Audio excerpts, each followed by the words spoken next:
नमस्कार, तपाईहरुलाई हार्दिक स्वागत छ।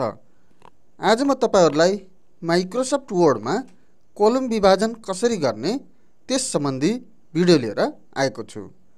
यदि भिडियो मन पर्यो भने लाइक गर्नुहोला, कमेन्ट गर्नुहोला, शेयर अनि सब्स्क्राइब गर्नुहोला। माइक्रोसफ्ट वर्डमा कोलम विभाजन गर्नु परेमा लेआउटमा जानुहोस्, कोलम्समा जानुहोस्, मोर कोलम्समा क्लिक गर्नुहोस्। त्यसपछि कोलम डायलग बक्स आउनेछ। यो कोलम डायलग बक्समा नम्बर अफ कोलम्स सेट गर्नुहोस्। तपाईलाई कतिवटा कोलम आवश्यक पर्छ त्यस अनुसार कोलम सेट गर्नुहोस्। लाइन बिट्विन मा क्लिक गर्नुहोस्। यदि कोलमको बीचमा भर्टिकल लाइन राख्न चाहनुहुन्छ भने लाइन बिट्विन मा क्लिक गर्न सक्नुहुनेछ। यदि सबै कोलम बराबर चाहिएको खण्डमा इक्वल कोलम वाइडमा क्लिक गर्नुहोस्।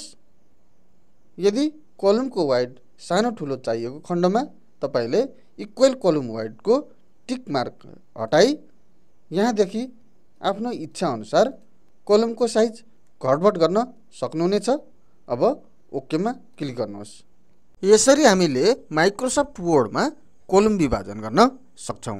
कोलम विभाजन गरिसकेपछि टाइप गर्दै जाँदा पहिलो कोलम सकिएपछि दोस्रो कोलममा अटोमेटिक जान्छ। यहाँ मैले 3 वटा कोलम बनाएको थिएँ। यहाँ पहिलो कोलम, यो दोस्रो कोलम र यो तेस्रो कोलम। यदि तपाईले पहिलो कोलम नसिद्ध्याइकन दोस्रो कोलममा जम्प गर्न चाहनुहुन्छ भने कन्ट्रोल शिफ्ट इन्टर की हान्नुभयो भने दोस्रो कोलममा अटोमेटिक जम्प हुन्छ।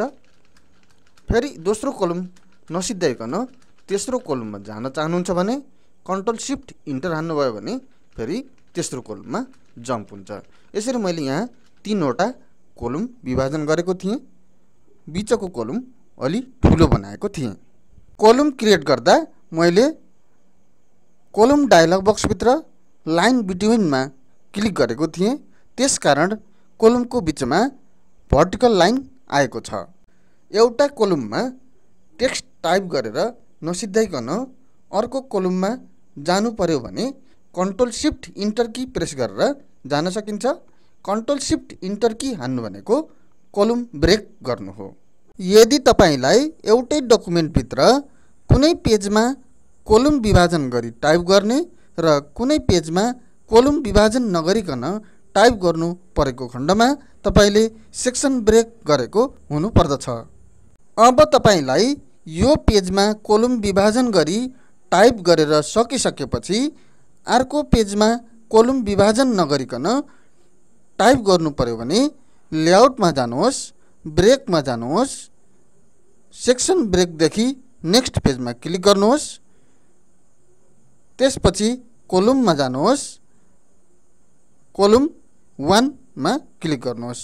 अब तपाईले यो पेजमा कोलम विभाजन नगरिकन टाइप गर्न सक्नुहुनेछ। अब हेर्नुहोस्, मैले यहाँ टाइप गरेको डकुमेन्टमा कोलम विभाजन नभइकन टाइप भएको छ। यदि तपाईलाई एउटा पेजमा कोलम विभाजन नगरी साथै कोलम विभाजन गरी दुवै तरिकाबाट डकुमेन्ट तयार गर्नु परेमा कसरी गर्ने त? त्यसको लागि सबैभन्दा पहिले केही टेक्स्ट टाइप गरी इन्टर की प्रेस गर्नुहोस्। मैले यहाँ केही टेक्स्ट टाइप गरेको छु। अब इन्टर की प्रेस गर्नुहोस्। लेआउटमा जानुहोस्, कोलम्समा क्लिक गर्नुहोस्, मोर कोलम्समा क्लिक गर्नुहोस्। नम्बर अफ कोलम्स सेट गर्नुहोस्।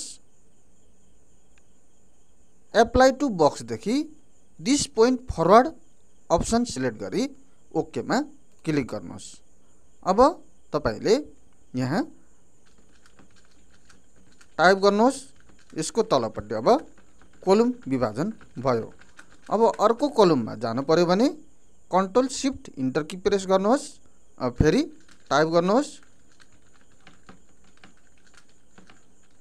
त्यस्तै अर्को कोलममा जम्प गर्नु पर्यो भने कन्ट्रोल शिफ्ट इन्टर की प्रेस गरी कोलम ब्रेक गरी अर्को कोलममा जम्प गर्न सकिन्छ। अब टाइप गर्नुहोस्।